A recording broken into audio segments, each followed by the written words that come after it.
Friends, welcome to Jaya's garden. எத்தனை பேர் மூக்குத்தி அவரனுடைய பூக்கள் பார்த்துருக்கீங்கன்னு எனக்கு தெரியல. ரொம்ப அழகான பூக்கள்ங்க. இந்த பூக்களுக்காகவே இதை வளர்க்கலாங்க. இதில் காய் வருதோ இல்லையோ, பூக்கள் செமையாக இருக்கும். அது இப்போ தான் ஒரு செடி இப்போ தான் கொஞ்சம் கொடி பிடிச்சிருக்காங்களா, அதனால் ஒரு பூ இருக்குது. நேற்று 2 பூ இருந்தது. ஆனால் இருட்டில் வந்தேன், அதனால் எடுத்தேன், சரியாக தெரியலன்னு சொல்லிட்டு விட்டுட்டேன். ஸோ நிறைய கொடி வந்துருச்சு அப்படின்னாக்கா நிறைய பூக்கள் இருக்குமா. அப்படி இந்த கலரில் பூக்கள் இருக்கும்போது பார்க்க ரொம்ப அழகாக இருக்கும்ல. இது தன்னால் முளைச்சிருக்கு, நான் போடவே இல்லை. தன்னால் ஒரு இது வந்ததில்ல, ஒரே ஒரு பூ வந்திருக்கு.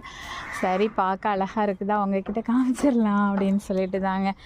இல்லாமல் இந்த கலரே ஒரு அழகு தான்ல.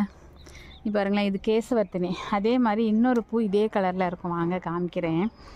பாருங்களேன், எங்கள் வீட்டில் அவங்க கூட பார்த்துட்டு கொஞ்சம் டல்லாக இருக்குது, அதனால் இப்போ சரி காலையில் பார்த்தா இது பாருங்களேன், கருப்பு காந்தாரி மிளகாயினுடைய பூக்களும் இப்படி தான் இருக்கும். காலையில் பளிச்சுன்னு அப்படி மேலே தூக்கிட்டு இருந்தது. பார்த்துட்டு எவ்வளோ அழகாக